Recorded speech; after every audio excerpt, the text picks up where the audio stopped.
அன்பான விவசாய பெருமக்கள் அனைவருக்கும் வணக்கம். இன்றைக்கி நம்ம எதை பற்றி பார்க்க போகிறோம்னா, இலைப்பேன் அதாவது த்ரிப்ஸ் எப்படி கட்டுப்படுத்துறதுன்னு பார்க்க போகிறோம். ஏன்னா இப்போ வெயில் காலத்தில் பார்த்திங்கன்னா மார்ச், ஏப்ரல், மே இந்த 3 மாதத்தில் வெயில் ரொம்ப கொடுமையாக இருக்கும். இந்த சமயத்தில் இந்த இலைப்பேன் அப்படின்னு சில பேர் சொல்லுவாங்க. சில இடத்துல வால் பேன்பாங்க. இதோட பிரச்சனைகள் ரொம்ப ரொம்ப அதிகமாக இருக்குங்க. பொதுவாக பார்த்திங்கன்னா மல்லிகை, மிளகாய், மற்ற தக்காளி, மற்ற காய்கறி பயிர்கள், அனைத்து காய்கறி பயிர்களையும் இந்த இலைப்பேன் பிரச்சனை இப்போ அதிகமாக இருக்குது. நிறையா மருந்து அடிக்கிறாங்க. எவ்வளோ மருந்து அடித்தாலும் அது கட்டுப்படுத்த முடியாமல் இருக்குது. ஸோ அதுக்கு முக்கியமான காரணம் என்ன அப்படின்னு பார்த்தீங்கன்னா, அந்த இலைப்பேனோட குரூப் தாங்க. அது இலைப்பேன் ஆங்கிலத்தில் த்ரிப்ஸ் அப்படிம்பாங்க. இது பார்த்திங்கன்னா தைசோனோப்டிரா அப்படின்ற ஒரு குரூப்பில் இருக்குங்க, ஃபேமிலி தைசோனோப்டிரா. இந்த குரூப் ஃபேமிலியோட மிக முக்கியமான என்னென்னா, அதோட மவுத் பார்ட்ஸ் இருக்குல்ல, வாய்ப்பகுதி ரம்பம் போல் இருக்கும். இது ராஸ்பிங் டைப் ஆஃப் மவுத் அப்படிம்பாங்க. இப்போ பொதுவாக பார்த்தீங்கன்னா அசுவினி, பச்சைப்பூச்சி, தத்துப்பூச்சி இதெல்லாம் சக்கிங் டைப், ஊசி மாதிரி இருக்கும். இலையில ஊசியை குத்தி சாரை உறிஞ்சிரும். அப்போ நம்ம சாறு உறிஞ்சும் பூச்சிகள்னு சொல்லிட்டு அதுக்கு சக்கிங் பேஸ்ட்டுக்குள்ள மருந்தான இமிடாக்ளோபிரிட், தயாமித்தாக்சம் இந்த மாதிரி அடித்தாவே அது செத்து போயிடும், அசுவினி, தத்துப்பூச்சிலாம். ஆனால் இது டைரெக்டாக ஓட்டை போட்டு சாரை உறிஞ்சது இல்லை. இது ராஸ்பிங் டைப், அதாவது ரம்பம் போல் இருக்கிறனால இது மேண்டிபிள்ஸ் இருக்கிறனால நம்ம என்ன தான் மருந்து அடித்தாலும் அந்த மருந்து அது வாய் வழியாக உள்ளே போகிறது இல்லைங்க. அதுதான் ரொம்ப சக்கிங் பெஸ்ட்டை கண்ட்ரோல் பண்ண முடியல. அப்போ அது மேலே படக்கூடிய கான்டாக்ட்ஸ் மேலே மருந்து போட முடியல அப்படின்னு பார்த்தாலும் அதுலேயும் பிரச்சனை இருக்குது. ஏன்னா மல்லிகையெல்லாம் எடுத்துட்டிங்கன்னா மொட்டுக்குள்ளே இங்கே இருக்கும், இலை மொட்டுக்குள்ளே செதிலுக்குள்ளே இருக்குங்க இது. அப்போ நீங்கள் என்ன தான் மருந்து மேலே அடிச்சிங்கனாலும் அது மேலே படாது. அந்த மாதிரி இதோட தகவமைப்பு பார்த்திங்கன்னா சாறு உறிஞ்சும் பூச்சிகள் கிடையாது. அதனாலையும் தடுக்க முடியாது. அது செடியில் எங்கே இருக்குது அப்படின்ற இடத்த பொறுத்தும் அதை நம்ம கண்ட்ரோல் பண்ண முடியாது. இன்னொரு அதோட பருவநிலை இருக்கு இல்லையா, முட்டை, புழு, கூட்டுப்புழு, தாய்ப்பூச்சி, இப்போ 4 இருக்குது பார்த்திங்களா. முட்டை எங்கே வைக்கும்னா அது ஸ்டெம் இருக்கு இல்லையா, ஸ்டெம்முக்கு உள்ளே வச்சிரும். அதே மாதிரி லீஃப் இருந்துச்சுன்னா லீஃபோட லேமினார் சேம்பருக்குள்ளே வைக்குங்க. ஸோ அந்த மாதிரி வைக்கிறனால முட்டையும் அழிக்க முடியாது. புழு நமக்கு உள்ளே இருந்து சுரணும். சில சமயம் கூட்டுப்புழு மண்ணில் இருக்குங்க. ஸோ நம்ம மண்ணில் எதுவும் நம்ம மருந்து அடிக்கிறது இல்லையா பொதுவாக. ஸோ மேலே தான் பண்ணுறோம். அதனால் அந்த வகையிலையும் கட்டுப்படுத்துறதுக்கு ரொம்ப கடுமையாக இருக்குது. ஸோ இந்த மாதிரி சமயத்தில் இதை கட்டுப்படுத்துறதுக்கு என்ன முக்கியம் அப்படின்னு பார்த்தீங்கன்னா, பொதுவாக நீங்கள் வரிசையாக என்னென்ன மருந்து அடிக்கிறீங்கன்றதை நீங்கள் ஞாபகம் வச்சுக்கிறது முக்கியம். ஒரு பேப்பரில் குறித்து வச்சுக்கணும், அல்லது வாங்கக்கூடிய பில்லை வச்சுக்கணும். ஏன்னா இது ஒரு வாரத்துக்கு ஒரு தடவை நம்ம மருந்து கண்டினியூஸாக மாற்றி அடிக்க வேண்டியதாக இருக்கும். இப்போ அடித்த மருந்தவே திருப்பி அடிக்கக்கூடாதுங்க. இப்போ நீங்கள் ஒரு கடையில் போய் மருந்து வாங்குறீங்க, அவர் மருந்து கொடுப்பாருங்க. திருப்பி இன்னொரு கடையில் போய் மருந்து வாங்குறீங்க, அடித்த மருந்தே திருப்பி கொடுப்பாங்க, அல்லது அதோட வேறு ஃபார்முலேஷனில் கொடுப்பாங்க. அப்படி அந்த மாதிரி அடித்தோம்னா அது கேட்காது. அப்போ நம்ம முதல்ல என்ன மருந்து அடித்தோம், 2வது என்ன மருந்து அடித்தோம், 3வது மருந்து அடிக்க போகிறோம் அப்படின்றது ஒரு அட்டவணை வச்சுக்கிறணுங்க. நான் இப்போ நிறைய மருந்துகள் சொல்ல போகிறேன். அதை நீங்கள் மாற்றி உபயோகப்படுத்தலாம். பொதுவாக பார்த்தீங்கன்னா வேப்ப எண்ணெய் ரொம்ப முக்கியம். நீம் பேஸ்டு. நீமில் பார்த்தீங்கன்னா அசாடிராக்டின் அப்படின்னு ஒரு கண்டென்ட் இருக்குங்க. இது ஆன்டிஃபீடன்ட், அதாவது உணவு உண்பதை தடுத்து விரட்டக்கூடியது. அப்போ சாறு உறிஞ்சும் பூச்சிகளை தவிர இது நம்ம ஒவ்வொரு மருந்து அடிக்கும்போது நடுவில் ஒரு நீம் பேஸ்டு ப்ராடக்டை நம்ம சேர்த்துக்கிட்டோம்னா இதோட அந்த முட்டையை பொறிச்சு வர்றதோ அல்லது அடுத்தடுத்த சமையலத்தை கண்ட்ரோல் பண்ணுறதுக்கு உங்களுக்கு ஈஸியாக இருக்கும். அடுத்ததாக பார்த்தீங்கன்னா ஸ்பினோட்டிரம் அப்படின்னு இருக்குங்க. இது நீங்கள் பெரிய அளவு உபயோகப்படுத்துகிறீங்க. 11.7% SC. இது பார்த்தீங்கன்னா டெலிகேட் அப்படின்ற பேரில் இருக்கும். டெலிகேட்டு நான் படம் போடுறேன், நீங்கள் பார்த்து தெரிஞ்சுக்கோங்க. டவ் கம்பெனியில், இந்த தனுக்கா கம்பெனியில் லார்கோ அப்படின்ற பேரில் தனுக்கா கம்பெனியில் இருக்கும். அப்போ டாடா ராலிஸ் கம்பெனியில் சம்மிட்டுன்னு இருக்குங்க. இது எல்லாமே ஒரே மருந்து தான். நம்ம எந்த கம்பெனியில் விலை குறைவாக இருக்கோ அதை வாங்கிக்கலாம். பொதுவாக தனுக்காவில் கம்மியாக இருக்குன்னா இது இந்தியன் பேஸ்டு கம்பெனி. டெலிகேட் டவ் அமெரிக்கா கம்பெனி, விலை கூட தான் வச்சுப்பாங்க. ஸோ ராலிஸ், டாட்டா இதுவும் இந்தியன் கம்பெனி. இது எதில் உங்களுக்கு விலை குறைவாக இருக்கோ இந்த மருந்தை வாங்கி உபயோகப்படுத்திக்கலாம்.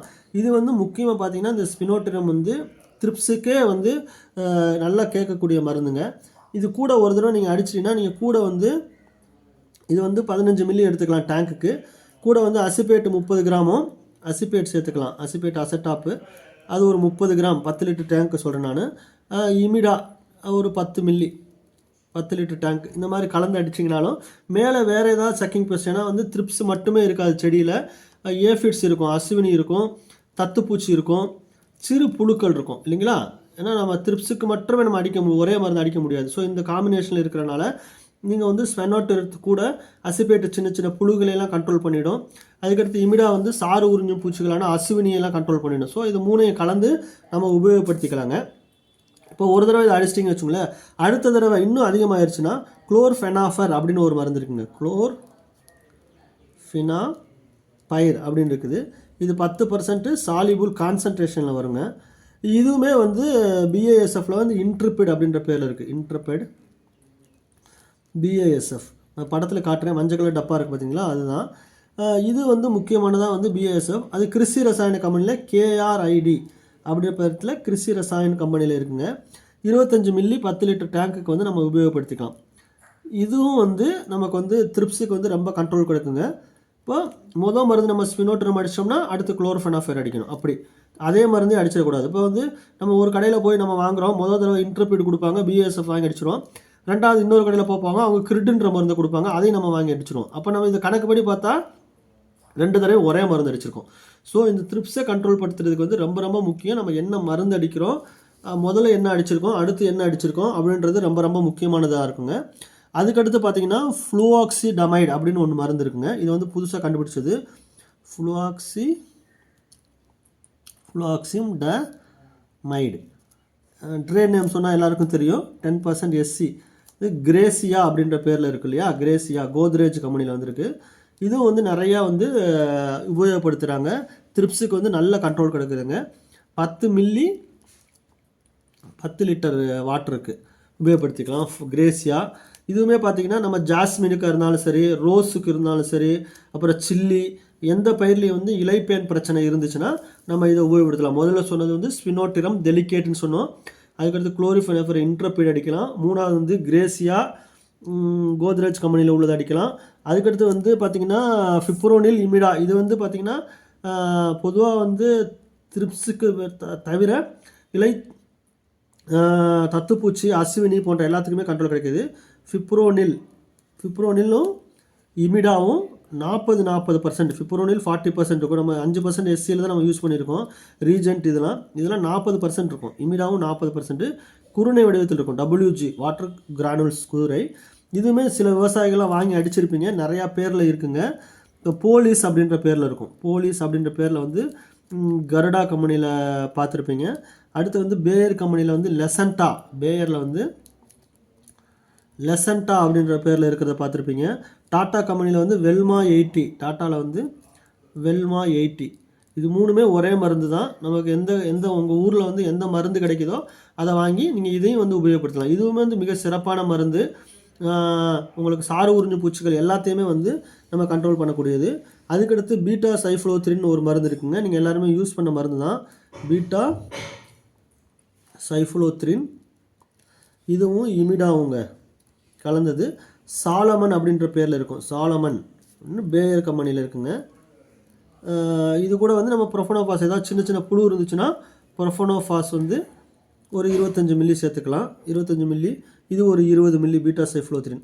இது ரெண்டும் சேர்ந்து அடிக்கும் போதும் வந்து உங்களுக்கு வந்து இந்த இலைப்பேன் கண்ட்ரோல் வந்து நல்லபடியாக கிடைக்குதுங்க. ஓகேங்களா. அதுக்கடுத்தது பார்த்தீங்கன்னா மொவன்டோ எனர்ஜி. எல்லா ஜாஸ்மின் விவசாயிகள் எல்லாருமே வந்து இந்த மொவன்டோ எனர்ஜியை வந்து யூஸ் பண்ணியிருப்பாங்க. மொவன்டோ எனர்ஜி இது பேயர் கம்பெனியில் இருக்குங்க. இதுவுமே 25 மில்லி 10 லிட்டர் தண்ணிக்கு. இது வந்து ஸ்பைரோ டெட்ரமைட் இருக்கு இல்லையா, ஸ்பைரோ டெட்ரமைட். இது வந்து செம்பேனுக்கு வந்து ரொம்ப நல்லா கண்ட்ரோல் கிடைக்குங்க. செம்பேனுக்கு ஸ்பைரோ டெட்ரமைட் வந்து 11.01%, இமிடா 11.01% கலந்த கலவைங்க. சாறு உறிஞ்சும் பூச்சிகளுக்கும் இந்த ஏஃபிட்ஸு, லீஃப் ஆப்பர் ப்ளஸ் மைட்ஸு இது எல்லாத்துக்குமே வந்து இது நல்லா கண்ட்ரோல் கிடைக்குங்க.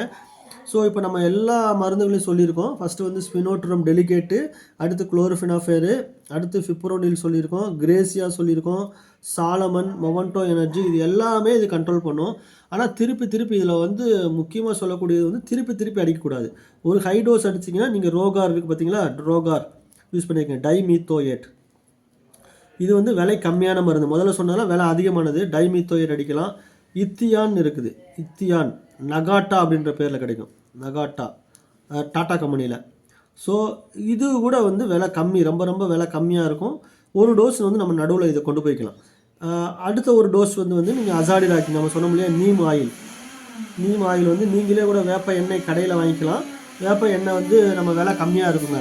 வேப்ப எண்ணெய் 1 லிட்டர் 1/2 லிட்டர் வாங்கிட்டு காதி சோப்பை வந்து நீங்கள் கலந்துட்டிங்கன்னா அந்த எண்ணெய் பிசுக்கு போயிடும். எண்ணெய் பிசுக்கு போனப்போ இது நம்ம டைரெக்டாக வந்து எண்ணெயை அடிக்காமல் காதி சோப்போட கலந்து அதை எமல்சிஃபை பண்ணோம்னா ஈஸி ஃபார்முலேஷன் கிடைக்கும், பால் போல் மாறிடும். அந்த பிறகு நம்ம பயன்படுத்தலாம். ஸோ ஒரு தடவை நம்ம பூச்சி மருந்து அடிச்சதுக்கு விலை அதிகமாகும். ஸோ அந்த விலை அதிகமான செலவில் அடிக்காமல் அடுத்து வந்து ஒரு டாட்டா ரோகாரோ இத்தியானோ அடிச்சுட்டு அதுக்கடுத்து வந்து நம்ம அசாடிராக்டின் நீம் ஆயில் அடிச்சுட்டு அந்த மாதிரி அடித்தோம்னா நமக்கு வந்து நல்லா கண்ட்ரோல் கிடைக்கும். உங்களுக்கு வேறு ஏதாவது தகவல் கிடைச்சுன்னா என்னோடய நம்பருக்கு நீங்கள் கான்டாக்ட் பண்ணி உங்களுக்கு தேவையான தகவல்களை தெரிஞ்சுக்கலாம். நம்ம ஏற்கனவே நம்ம நம்பர் கொடுத்துருக்கோம், 944 33 58 494. இந்த நம்பருக்கு வந்து நீங்கள் ஃபோட்டோ அனுப்பி வாட்ஸ்அப்பில் கொடுத்தீங்கன்னா அதுக்கு நம்ம தேவையான தகவல் கொடுத்துக்கிறோம். அன்பான விவசாய பெருமக்களே, இருக்கிறதுலே மிக கடுமையாக கண்ட்ரோல் பண்ண முடியாத ஒரு பூச்சின்றது இந்த த்ரிப்ஸ் தான். ஆனால் நிறையா மருந்துகள் வந்து எவ்வளோ பேர் ஃபார்மர்ஸ் யூஸ் பண்ணினாலும் இதை கண்ட்ரோல் பண்ண முடியல. ஏன்னா நம்ம முதல்ல சொன்ன மாதிரி இதோட வாழ்க்கை சுழற்சி, இன்னொன்று அது எந்த இடத்துல அமைஞ்சிருக்குது, அதோட புழு எங்கே இருக்கும், கூட்டுப்புழு எங்கே இருக்கும் அப்படின்றத பற்றி சொன்னோம். இன்னொன்று முக்கியமான அதோட வாய் அமைப்புத்தன்மை, இதுதான் வந்து இதை கண்ட்ரோல் பண்ண முடியாமல் இருக்கிறதுக்குள்ள காரணம். அதனால் இதை ஒருங்கிணைந்த முறையில் வந்து நம்ம இதை கண்ட்ரோல் பண்ண முடியுமே தவிர வந்து அதுக்குன்னு வந்து ஸ்பெஷலாக வந்து மாலிகுல் இல்லை. நன்றி விவசாய நண்பர்களே.